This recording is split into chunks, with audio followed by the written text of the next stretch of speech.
இன்றைக்கி வந்து லாவாவுடைய E5 இது வந்து நமக்கு கரண்ட் வந்து ரைஸ் ஆகிட்டு ஆஃப் ஆகிடுது. இதில் இஎம்சி மீடியாடெக் இருக்குது, 6735 இருக்குது. இதை எடுத்து ரீபால் பண்ணி வச்சு பார்க்க போகிறோம். இது ஒரு சான்ஸு.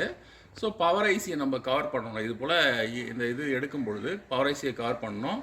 கிரிட்டை கட் பண்ணலாம், கிரிட்டு தேவைப்பட்டால் கட் பண்ணலாம்.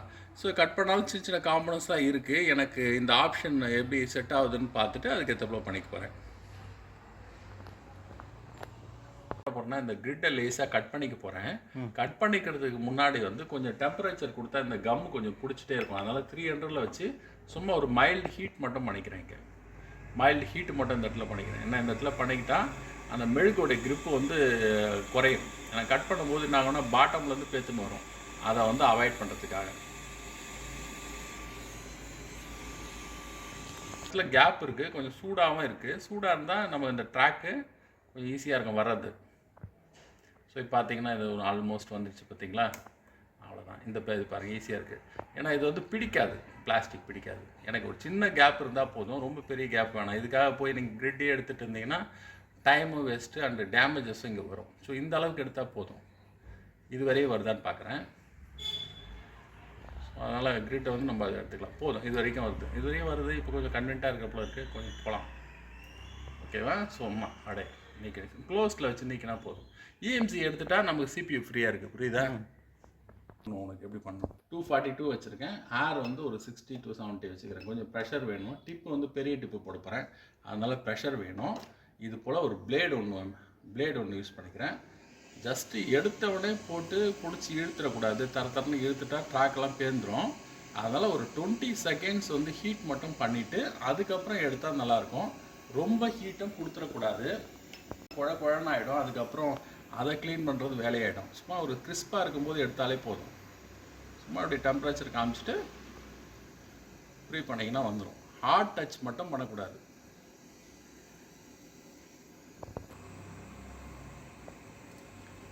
இந்த சைடெலாம் இருக்குது, இதெல்லாம் கட் பண்ணிக்கலாம். பார்த்தீங்கன்னா கிறிஸ்பாக இருக்கணும், குழன்னு ஆகிடக்கூடாது. ரொம்ப ஹீட்டு கொடுத்தா குழன்னு ஆகிடும். அப்போ அதை க்ளீன் பண்ணுறது ரொம்ப கஷ்டமான வேலையாகிடும். ஸோ இது போல் பண்ணிங்கன்னா உங்களுக்கு கட் ஆகிடும். புரியுதா? பாரு, கிறிஸ்பாக இப்போ கட் ஆகிடுச்சு பாரு. அதே போல் இந்த நேரம் ஏன் இதை மெயினாக கட் பண்ணுறோம் அப்படின்னு சொன்னால், இது வந்து எக்ஸ்ட்ரா கிரிப்பு கொடுக்கும். ஐஸுக்கு ஃப்ரீ பண்ண முடியாது. ஏன்னா அடுத்தது நம்ம பிளேட் போட்டு லிஃப்ட் பண்ணும்பொழுது ஃப்ரீயாக இருக்கணும். இது வந்து ஹார்டாக இருக்குது, கொஞ்சம் டெம்பரேச்சர் கொடுக்கணும். டெம்பரேச்சர் கொடுக்காது பிடிச்சி இழுக்கக்கூடாது. ஏன்னா ட்ராக் பேந்துடும், நிறைய காம்பனன்ட் நகர்ந்துடும். க்ளீனாக ஃபினிஷ் பண்ணிட்டீங்கன்னா உங்களுக்கு இங்கே பாதி வேலை முடிஞ்சிச்சுன்னா வேலை முடிஞ்சிச்சுன்னு அர்த்தம். எடுக்கிறது ஈஸி. இந்த இடம் கட் பண்ணணும். அழகா இங்கேயும் கட் பண்ணணும், இங்கேயும் கட் பண்ணிவிட்டு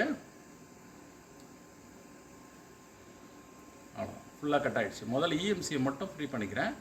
எங்கேயாவது பிடிக்குதுன்னா கொஞ்சம் வெயிட் பண்ணணும், நல்ல டெம்பரேச்சர் கொடுத்து ஃப்ரீ பண்ணணும். ரெசிஸ்டர்லாம் கொடுத்துருப்பாங்க, அது இஎம்சியோட பின் கான்ஃபிகரேஷனு. அந்த ரெசிஸ்டர்லாம் பேராது பார்த்துக்கணும். அது பேர்ந்துருச்சுன்னா அந்த மூவ்மெண்ட் எங்கே இருக்குதுன்னு தெரியாது. சர்க்யூட்டை பார்த்தா வைக்கணும். அப்புறம்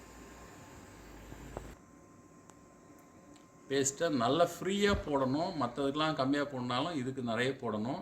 ஏன்னா வந்து நமக்கு ஃப்ரீயாக உள்ளே போகணும். கன்வீனியண்ட்டாக இருக்கும். நான் இப்போ என்ன பண்ணுறேன், 350 வச்சுக்கிறேன். 50 இல்லை 60 கூட வச்சுக்கலாம். ஏன்னா நான் யூஸ் பண்ணுற டிப்பு வந்து பெருசு, பெண்டு டைப் வேறு. அதனால் அது போல் வச்சுக்கிட்டது நல்லது. இப்போ இதில் வந்து நான் 20 செகண்ட் வெயிட் பண்ணணும். 20 செகண்ட் வெயிட் பண்ணிவிட்டு, ஸோ இப்போ வந்து என்ன பண்ண போகிறேன், எந்த சைடு கன்வீனியண்ட்டாக இருக்குன்னு பார்க்க போகிறேன். ஆக்சுவலாக வந்து பிளாக் பேஸ்டட் இங்கேயே இருக்குது. இதில் ஏதாவது காம்பனன்ட்ஸ் இருக்கான்னு சேஃபாக ஹேண்டில் பண்ணணும். காம்பனன்ட்ஸ் இருக்குது. மோஸ்ட்லி இந்த இடத்த ஃப்ரீயாக விடலாம். விட்டுட்டு இங்கே நம்ம கேப் எடுத்து கொடுக்குறது தான் அந்த பிளேடோட மெயினான வேலை. இது பாருங்கள், நகர்ந்துருச்சு. இதில் காம்பனண்ட் இருக்குது. அது என்ன காம்பனண்ட்றது பார்த்து வைக்கணும். மோஸ்ட்லி நான் இதை அப்படியே சால்ட்லேயே அப்படியே விட்டுறேன். ஏன்னா நகராதே இருக்கட்டும், அப்புறமா நான் இதை மட்டும் க்ளீன் பண்ணிக்கிறேன். ஸோ இந்த இடத்துல கேப் எடுத்துக்கிறேன். ஓகே, இந்த இடத்துல 2-3 காம்பனண்ட் நகர்ந்துருச்சு. அது என்னன்றது பார்த்துக்கலாம், அப்படியே பார்த்துக்கலாம்.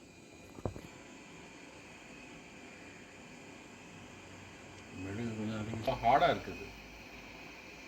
இருக்குது, லேசாக சின்ன ஓப்பனிங் மட்டும் கொடுத்துக்கிறேன். அது இருக்கட்டும், அப்புறமா காம்பனண்ட்லாம் 5 அலைன் பண்ணிக்கிறேன். டெம்பரேச்சர் வருது. இப்போது நான் லைட்டாக பிளேடை மட்டும் புஷ் பண்ணல, அது ஹீட்டாக தான் மூவ் பண்ணுறேன் கையில். ஹீட்டாகவே என்னுடைய ஹீட்டரும் அந்த பிளேடும் வந்து பக்கத்தில் இருக்குது. பாருங்கள், வந்துடுச்சு பாருங்கள், அழகாக வந்துடுச்சு பாருங்கள். அவ்வளோதான், சரியா? இப்போ இது கிரவுண்ட் பேடு, அதனால் ஒன்றும் ப்ராப்ளம் இல்லை. நான் இப்போ செய்ய வேண்டிய விஷயம் என்னென்னா, இப்போ அந்த என்ன காம்பனண்ட்லாம் எடுத்தணும், க்ளீனாக வந்திருக்கு இல்லையா? இஎம்சி க்ளீனாக வந்திருக்கு. இஎம்சி எடுத்தாச்சு, சின்ன காம்பனண்ட் நகர்ந்தது, அதை அட்ஜஸ்ட் பண்ணியாச்சு. ஸோ இப்போ வந்து இதுக்கு இது ஏர் கொடுத்துருக்கேன், மெழுகுன்றதுனால ஏர் கொடுத்துருக்கேன், ஏரோடைய ப்ரெஷர்லேயும் வரணுன்றதுக்காக அதையும் கொடுத்துருக்கேன். 20 செகண்ட் வந்து ஹீட் கொடுத்த பிறகு தான் பண்ணணும், உடனே வந்து தூக்கக்கூடாது. பாருங்கள் எப்படி அழகாக வருது பாருங்கள். வெயிட் பண்ணணும்ல, ஏன்னா இந்த கம் எடுத்தால் தான் நீங்கள் நம்ம ஹீட் பண்ணுறது அந்த பேஸ்ட் வந்து உள்ளே போகும். பேஷன்ஸாக வந்து நம்ம இதை செஞ்சால் நல்லா வரும். இது நல்லா இன்னும் க்ளீன் பண்ணணும்.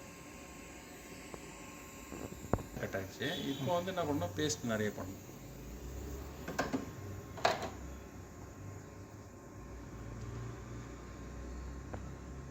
இது இப்போ பேஸ்ட் இப்போ நல்லா போட்டுக்கிறேன். நல்லா குழன்னு பேஸ்ட் போடணும். ஏன்னா ஏதாவது ஒரு வழியில் வந்து அந்த உள்ளே போகணும். அதே போல் போட்டுக்கிட்டோம். ஸோ இப்போ வந்து 350, நான் ஃபஸ்ட் டைம் சொல்லும்போது சின்ன மிஸ்டேக் ஆகிடுச்சு, ஒன்றும் இல்லை. 350 வச்சுக்கிறேன். ஏர் வந்து 35 இல்லை 40 வரையும் வச்சுக்கிறேன். ஏன்னா நான் பெரிய இது யூஸ் பண்ணுறதுனால ப்ரெஷர் இருக்காது, பெண்ட் வேறு யூஸ் பண்ணுறேன், அதனால் ப்ரெஷர் இருக்காது. இன்னும் நம்மளாக இருந்தால் நார்மலாக இருந்ததுன்னா 35 வச்சுக்கலாம்.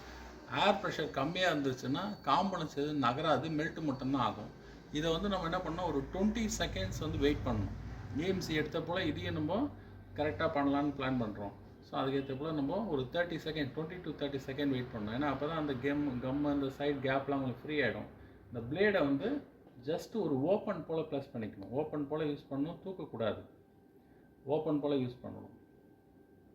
ஏன்னா நம்ம இங்கே பேஷன்ஸாக வேலை செஞ்சிட்டோம்னா நம்ம அங்கே எடுக்கிறது ரொம்ப க்ளீனாக இருக்கும், வேலை வந்து ரொம்ப ஃப்ரீயாக இருக்கும். ஸோ இது வந்து ஃப்ரீ ஆகுது. அந்த பிளேட் ஷார்ப்பாக இருக்குது, ட்ராக் தராது, பார்த்துக்கணும்.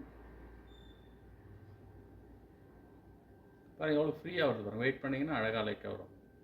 அவ்வளோதான்.